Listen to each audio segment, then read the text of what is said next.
everybody. Let me take a look. Oh yeah, there we go. I see Jenna is here. Jesse is back. Excellent. All right, and there's Dawn. All right, everybody. I am not going to do a whole bunch of talking right now because we were just in that last one. I hope everybody knows who Nathalie is. I definitely know who Nathalie is now. I am amazed at the energy and how great the presentation style is. But I'm not going to just take up any more time. I'm going to go ahead and just let you take it away. Okay, Nathalie? Thank you. Thank you. Okay, so I'm super pumped to to share my screen because it has on it literally my favorite team message that I've ever sent in my entire life. I love this. So this was in relation to when I was building curriculum and I was the training program that I just launched, and I was trying to get some answers for something, and it was kind of all over the place and it was challenging because it is kind of messy. And this came up: can we organize chaos? You can certainly try. And I honestly, I really appreciate my humor here. Like, I'm hilarious with this gif. But anyway, let's get started. So this is about the 3 pillars of D&D. And ultimately, get to my boop. Ultimately, one of the best parts of D&D, I think we would all agree, is that adventurers can do sort of anything that their players can imagine, right? So what we're going to do today is talk about the broad categories into which this anything can fall, also known as the 3 pillars. They are exploration, role play or social interaction, and combat. So I'm going to take each of them, sort of each of them separately. Now, the first, exploration, it's about discovery. It's about learning things. It includes both the adventurer's movement throughout the world and their interaction with objects and situations that require their attention. It's sort of the give and take of like your game master that's describing the world around you, the players then describing what they want their characters to do, how they want to interact with that world, and then your GM, sort of narrating what happens as a result. On a large scale, it might involve the characters like crossing a rolling plain or making their way through caverns underground, or maybe just something as simple as pulling a lever in a dungeon to see what happens. So I've got this picture here of a game that I recently ran with some of my favorite players. And so this game, by the way, they were eventually to fight a headless centaur whose name was Ichabod. And yes, it was not lost on my players that they were to fight a headless horseman as opposed to a headless horseman, which again is hilarious. But in any case, in this map, they were exploring an abandoned campsite to find clues about where the BBEG, or the big bad evil guy, was located. Where were they going to find Ichabod? Now, here's what I had planned. A journal that maybe gave some clues, some information about like an amulet they had found, and maybe a couple other tidbits of information depending upon their choices of what they wanted to interact with and what they wanted to, and what they rolled, right? Are they going to roll low or are they going to roll high? Could I predict everything that my players would do? Absolutely not. And their choices, which we'll talk about in a bit, of course, led to all kinds of shenanigans. So what does this have to do with learning? Well, as educators and curriculum architects, our role is very similar to that, yay, shenanigans, of a game master, since we need to guide learners through that learning journey, ensuring that they don't get too lost, while also fostering sort of that sense of curiosity and discovery, right? Exploration, both in game and in learning, is driven by this sense of curiosity and this 1,000%. They always, it doesn't matter what you plan, they're going to do something different.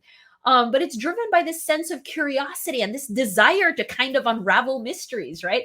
And it's a running joke, right? That like, it's like, I listen to my players so I know what's coming next, and I take notes on all of the things that I'm like, oh, I didn't know that's what that player was doing, right? But so anyway, the learning process can also encourage this curiosity and this inquiry, prompting learners to ask questions, analyze information, and really seek a deeper understanding of the topics at hand. Just like my players explored, finding bugs. Oh my God, wait till you hear this story. This, Wendy, this is going to be the best story. You're going to love it. I think on the maybe on the next slide or next couple of slides.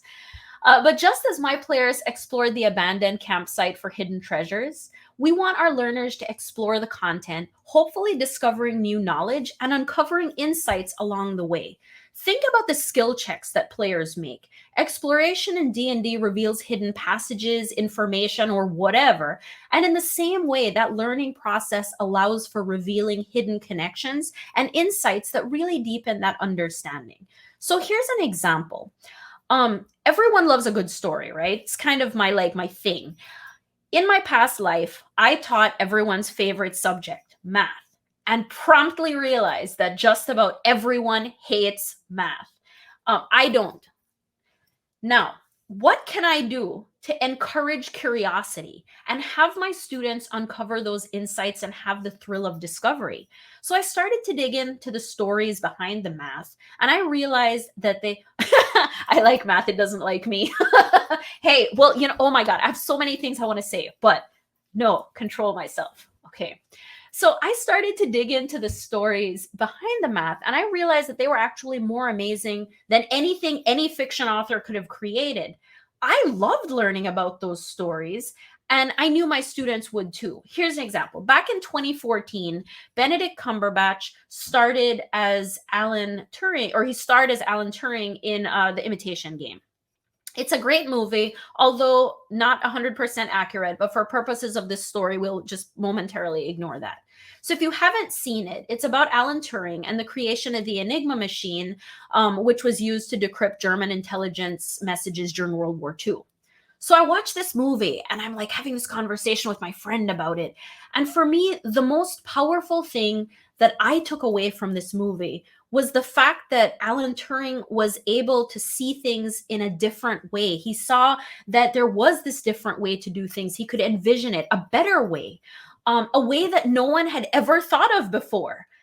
And you can look at this in so many different examples. I was recently reading the story of the founders of Pixar and like how that kind of came about. And it's another great example. I know people generally don't think about it, but mathematicians honestly can be some of the most creative people out there. But so back to The Imitation Game.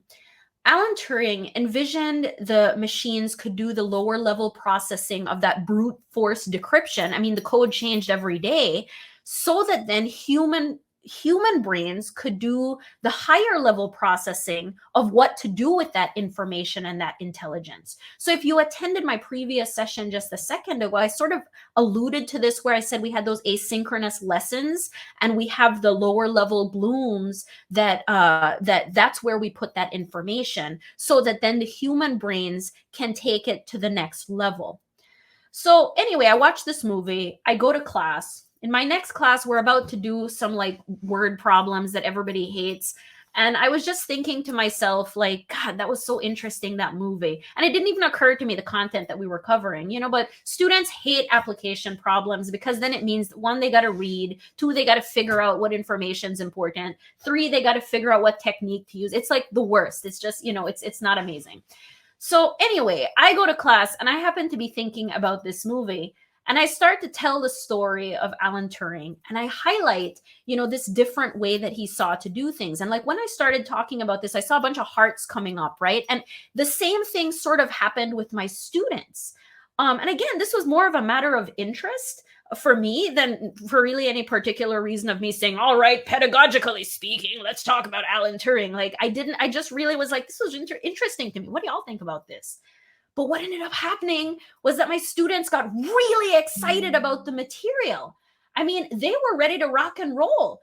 So what's the lesson here? Like they were like, get out of the way. I want to do like this word problem. Now, they didn't get very far with it because it was challenging and we hadn't really covered all the concepts, but I incited that curiosity just by describing the world of math. And then they got to choose what they found notable or interesting and what they wanted to interact with it.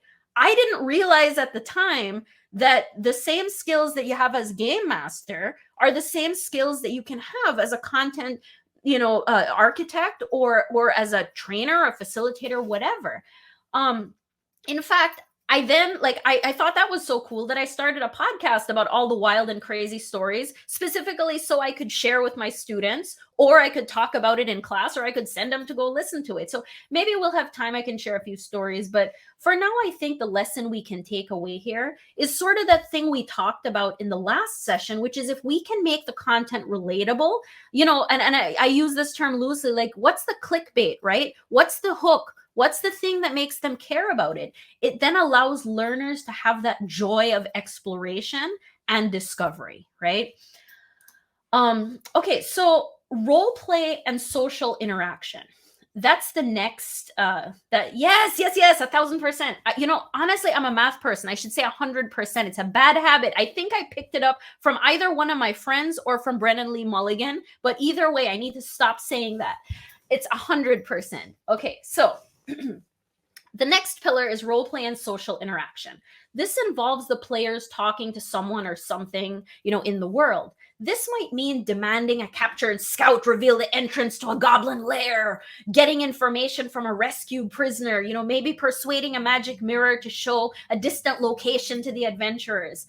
So we're back to my battle map again, because anyone who has ever played a game of D&D in their entire life knows that the best laid plans of mice and men often go awry. Remember that my players were supposed to find a journal and some other clues. Sure, they did some of that, but what also happened? Gotta watch those mice. Oh, do you think AI could play the role in learning programs that Turing envisioned? Yes. Hold that thought. Don't let me not answer that at the end of this. So sure, they did all of that. They found the journal or whatever it was. But what happened also was that one of the players, whose name is Scipio, by his own description, he is a wildly unoptimized half-elf swarmkeeper ranger. And if you've seen Dimension 20's Fantasy High, it's based on Galir, except he likes soup as opposed to yogurt. And so he rolled. Now, they'd seen a deer, they'd seen like an owl, I think, they'd seen a fox, they'd seen a few animals, and he wanted to roll specifically to find a worm that he could talk to and ask directions. Okay, so here again, I don't know how worms communicate, so I had to Google this, and I had him roll. As it turns out, worms communicate with each other by touch and taste, and they can also feel vibrations to avoid predators if anyone's interested. Anyway, guess what he rolled? Guess what he rolled? Yes, 1,000%. The first victim in every battle is the plant. Of course he rolled a nat 20. Of course he rolled a nat 20. So that's the highest you can roll on a 20-sided die. And in my games, that's an automatic success because that's fun and chaotic. And who doesn't love that? So of course he found the one worm that could speak. But here's the thing. That he found the only worm that could speak. The other worms couldn't speak. And since the other worms couldn't speak, what a lonely existence. So the worm was so excited to meet someone that talked to him that the worm told him everything, all the colors he's seen, the names, he named all his friends. And now this beloved worm is now canon. Galer fans was not on my D&D bingo card. I am so excited. This is probably my favorite comment of the day. But anyway, so what does social interaction look like in learning? Well, first and foremost, whether in-game or in learning, players and learners have got to be actively engaged. If Scipio wasn't engaged, he wouldn't have thought to roll for a worm. But we've set the groundwork with that exploration pillar to build on it in the role play pillar. Besides this, we know that learning often involves collaborative efforts and group discussions, whether that's formal or informal, encouraging learners to exchange ideas and build upon each other's knowledge to really deepen their own understanding.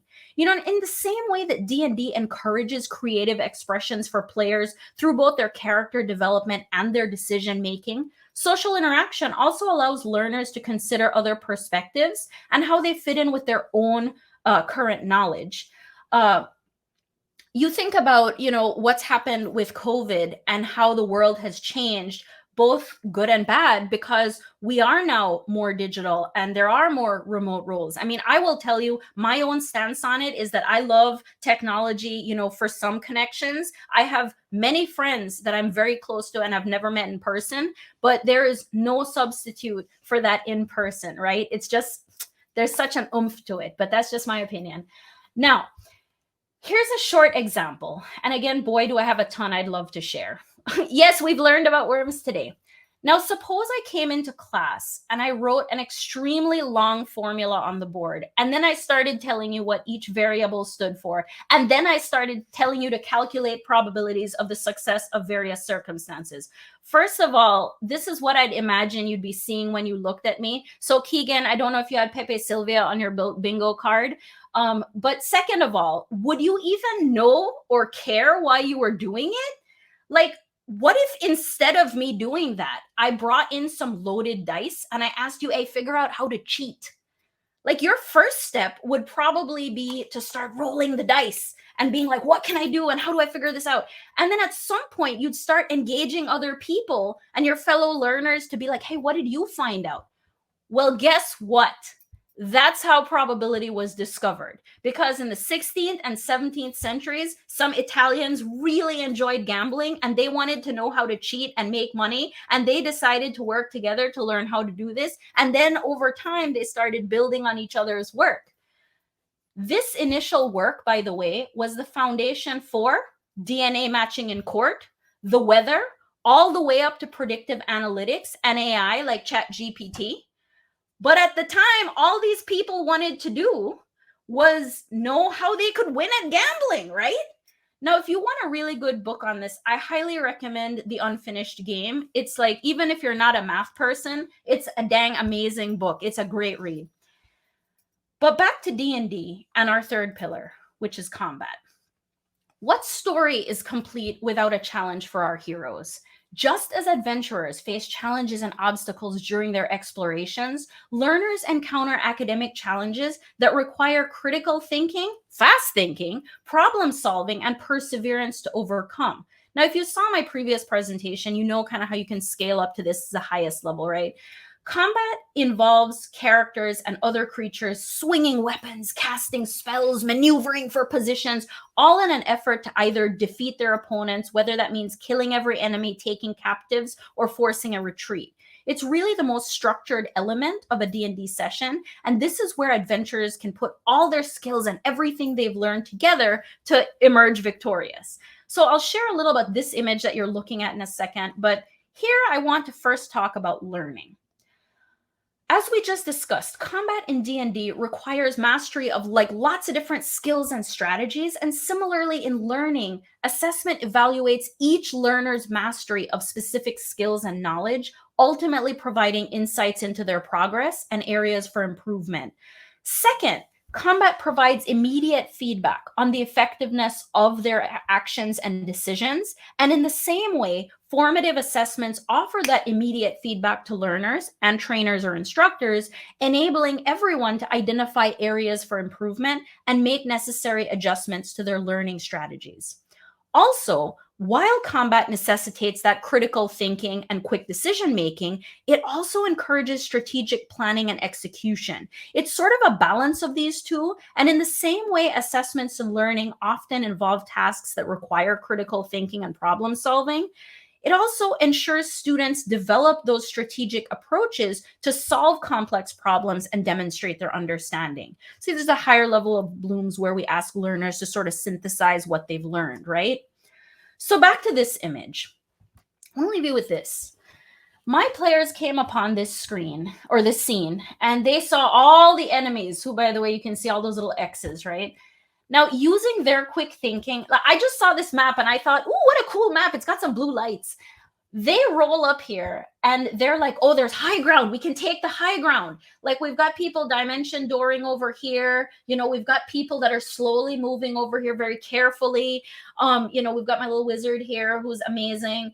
And so what they did was they worked together to pick off each of the minions, all of these X's here, while the wizard held the big bad right here. This is Ichabod at bay. So in this combat, each player needed to consider not only what the best move was in the moment given their specific skill set, but also how they could support each other based on what the players before had accomplished. Who needs healing?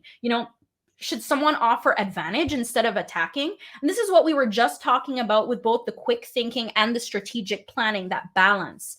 In the end, our heroes absolutely wiped the floor with these bad guys, as they should have, and everyone probably lived happily ever after until the next adventure. So with all of that being said, ultimately, we play D&D for a variety of reasons. We love a good story, and we can do anything in this world. This game, like learning, offers a sense of achievement and satisfaction when milestones are reached and challenges are conquered. Completing these educational milestones and mastering these complex concepts evoke a similar sense of accomplishment as overcoming those obstacles and defeating adversaries in an adventure. So I thank y'all for being an awesome audience. What questions can I answer for you?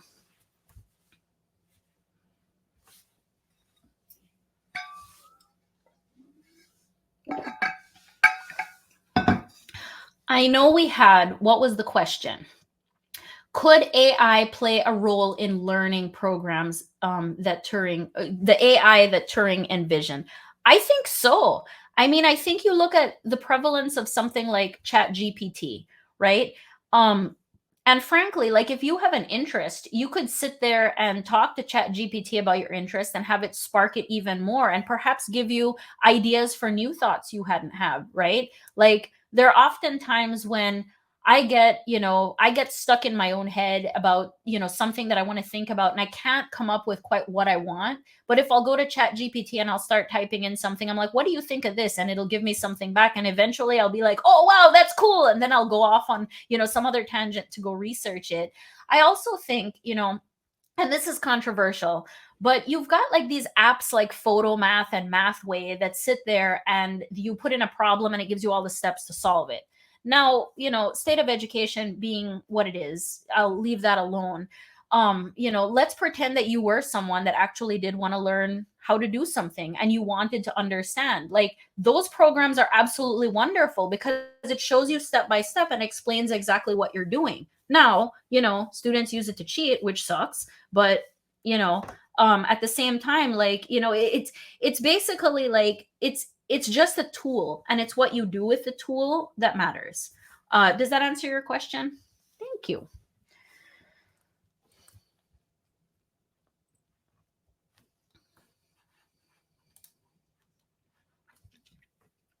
Exactly right, Peter. That's a great point. In my ideal world, what would the combat aspect of this relate to in customer service or tech support training? I think I would say, it's sort of that actual getting practice, right? It's like when you're on the phones, how you are reflecting in the moment, how did that call go, right? And I've got some stuff I can share with you after this, Adams, to give you more context for it. But it's like, how did it go? And then where can we improve? And this is sort of also the role of the game master giving that feedback as well, right? So it's the role of QA and it's the role of the trainer saying these are some things that worked really well, or these are some things that we also need to work on. Did that answer your question?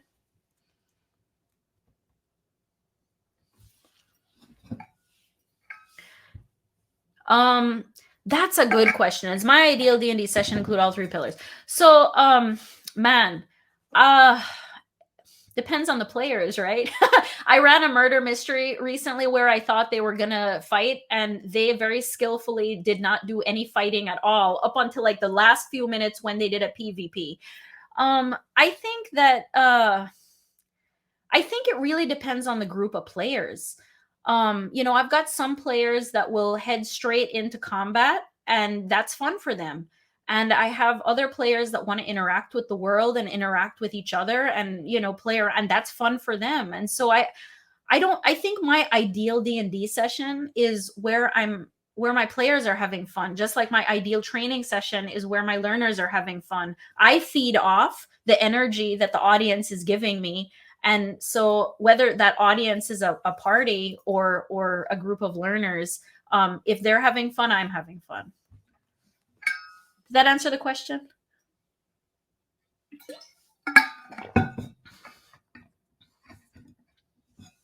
Awesome. Thank you. I'm glad. All right, Natalie, this has been fantastic. Thank you so much. I mean, you have a lot of energy, but I have to say that just all around this event has had a really unique energy that I don't think any other event that I've produced here at TLDC has. And that there's like this sub community that's sort of formed here with the different people that are participating in this that I really, really enjoy. And I feel like I've found my tribe. So this is so great. Natalie, thank you so much for taking the time out to share with us today. Thank you. It was fun. And y'all, happy Halloween, man. I hope you have lots of candy or whatever. Vegetables, if that's your thing, I guess. Love it. All right. Well, we have another session coming up in just a few minutes with Tom McDowell.